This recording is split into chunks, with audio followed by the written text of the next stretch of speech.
நாம் தமிழர் கட்சி வரக்கூடிய 2026 சட்டமன்ற தேர்தலை ஒட்டி தேர்தலுக்காக தேர்தல் அறிக்கை எனக்கூடிய அந்த செயற்பாட்டு வரைவை வெளியிட்டிருக்கிறது கட்சியினுடைய தலைமை ஒருங்கிணைப்பாளர் சீமான் போட்டிருக்காரு. எல்லா கட்சியும் தேர்தலை ஒட்டி தேர்தல் அறிக்கை வெளியிடுவாங்க, நீங்க செயற்பாட்டு வரைவுன்னு வெளியிடுறீங்க, ரெண்டுக்கும் என்ன வித்தியாசம்?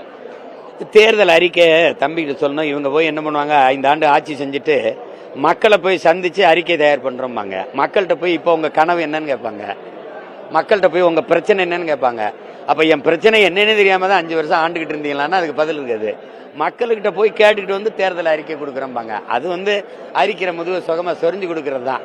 அதுல போன தடவை கொடுத்த அறிக்கை என்ன, அந்த அறிக்கையில எவ்வளவு நிறைவேற்றிருக்கிறீங்க, அதுல பணி நிரந்தரம், நீங்க பகுதி நேர ஆசிரியருக்கு பணி நிரந்தரம், நீங்க இந்த ஆசிரியர்களுக்கு தேர்வு எழுதியிருக்க நியமனம், நீங்க பழைய ஓய்வூதியம், நீங்க அதெல்லாம் எங்க நீட்டா ஒழிப்போம் நீங்க சொன்ன, நீங்க தான் ஒளிஞ்சுக்கிட்டீங்கள ஒளி. அது அப்ப இது எல்லாமே வெற்று அறிக்கை. அது நான் அப்படி சொல்லல, நான் தேர்தல் அறிக்கை கொடுக்கறதுக்கு வரல. எங்க ஆட்சி இப்படி இருக்கும், இந்த ஆட்சியில வாழ உங்களுக்கு விருப்பமா இல்லையா? விருப்பம்னா எங்க பிள்ளைகளை தேர்வு பண்ணுங்க, உங்க பிள்ளைகளை.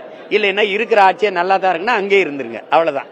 அதான் கோட்பாடு. சார், தேர்தல் அறிக்கையில கொடுக்கறது எல்லாத்தையுமே செயல்படுத்த சாத்தியம் இல்லை, இல்ல குறிப்பிட்ட காலத்துக்குள்ள சாத்தியம் இல்லைன்னு சொல்லுவாங்க. நீங்க கொடுத்துருக்கலாம் பார்த்தனாக்கா எத்தனை வருஷம் செயல்படுத்த முடியும்? முதல்ல ஆட்சிக்கு வர்றதுக்கான வழிமுறைகள் இல்ல இப்ப இது ஒரு விஷயம். ஒரு தலைவன் நானே சாதிச்சு முடிப்பேன்னு நினைக்கிறவன் தலைவன் இல்ல.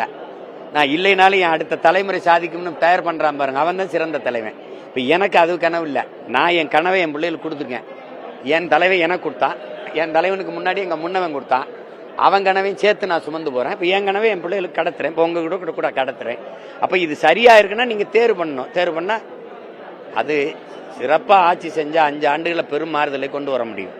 அதெல்லாம் நம்மளால 5 ஆண்டு 10 ஆண்டு இல்லை. நான் முடியலைன்னா என் பிள்ளைகள்கிட்ட இந்த மாதிரி ஒரு வழியை போட்டு இதுதான் பாதை, இதுல போன்றேன், இதான்டா பாதை, இதுல போ, அவ்வளவுதானே. அதுக்கு தான் இப்போ இந்த சிலிண்டர் வழங்கக்கூடிய திட்டத்தை கிரிட்டிக் பண்ணியிருந்தீங்க, பார்த்தோம். 6 சிலிண்டர் வழங்குறாங்க, அதே மாதிரி இந்த மாதிரி அரசு இலவசங்கள் வழங்குதுன்னு சொல்றீங்க. உங்க இதுலயும் உதவித்தொகை வழங்குறேன்னு நீங்க சொல்றீங்க. ஸோ ரெண்டுக்கும் என்ன வித்தியாசம்? 60 வயது கடந்தவங்களுக்கு, விவசாயிகளுக்கு அந்த மாதிரிலாம் சொல்றீங்க.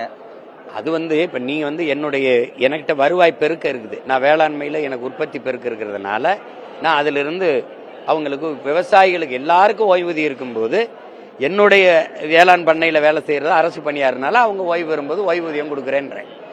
அது சரிதான். இப்ப நான் என்ன கேட்கிறேன், நீங்க எரிகாற்றூர்ல எங்க இருந்து கொடுப்பீங்க, வாங்கி கொடுப்பீங்கிறேன். இப்ப நான் என் பண்ணையில நானே உருவாக்கிக்கிறேன். பயோகேஸ் உங்களுக்கு புரியுது. நான் கணக்கு இல்லாம தயாரிச்சு என் வீடுகளுக்கு எனக்கு இலவசமா தர மாட்டேன். இப்ப 300 ரூபா இருக்குன்னு வச்சுக்கிறேங்க, ஒரு 50 ரூபாய்க்கு தரேன். ஏன்னா எனக்கு உற்பத்தி செலவு வேணும்ல, அதை எங்கிருந்து எடுக்கிறதுன்னு தெரியாது. அதனால அந்த உற்பத்தி செலவுக்கு என் மக்கள்கிட்ட இருந்து குறைந்த விலைக்கு கொடுக்குறேன், தடை இல்லாம கொடுக்குறேன்னு சொல்றேன். இப்படி நீங்க ஒரு மாற்றம் சொல்லணும்ல. நீங்க எங்கிருந்து வாங்கி கொடுப்பீங்க, 6 ஊர்ல அதுக்கு எவ்வளவு செலவு, அதுல இழப்பீங்க, அதை எங்கிருந்து எடுப்பீங்க, இதுக்கு விளக்கம் சொல்லிட்டா நான் இலவசத்தை அனுமதிச்சிடறேன். மக்கள்கிட்ட வரி சுமை கொடுக்க மாட்டேன், எந்த தொல்லையும் கொடுக்க மாட்டேன்.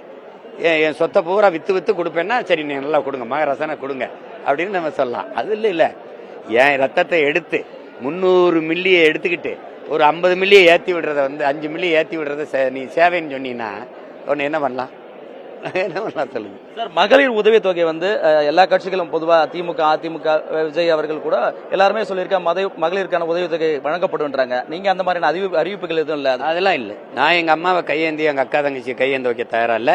அவங்களுக்கு அவங்க வாழ்விடத்திலே 1000 இல்ல 5000 10,000 ஈட்டி கொள்ற அளவுக்கு வேலை பெருக்கத்தை, வருவாய் பெருக்கத்தை, வேலை வாய்ப்பை கொடுத்து அங்கேயே பெருமையா வாழ வச்சிருவேன். அதான் தற்சார்புன்றேன், அது செஞ்சிருவேன். சார், எப்படி தேர்தலுக்கு எப்படி தயாரா இருக்கீங்க? எலெக்ஷன் அனௌன்ஸ் பண்ணிட்டாங்க, என்ன செய்ய போறீங்க அடுத்து? இல்ல போயிருக்கேன்னு இப்ப இந்த ரமலான் பண்டிகைக்காக இருக்கேன். முடிஞ்ச உடனே போவேன். 23ஆம் தேதி ஆரம்பிப்பேன். அப்புறம் அந்த தேதி வரைக்கும் இருப்பேன். காரைக்குடி தானே சார் நீங்க போட்டியிடுறது? வேற ஏதாவது கடைசி நேரத்தில் மாற்றங்கள் இருக்குமா? நான் சொன்னதுதான். கொள்கையில் தெளிவு, குழப்பமில்லாத முடிவு. நன்றி சார்.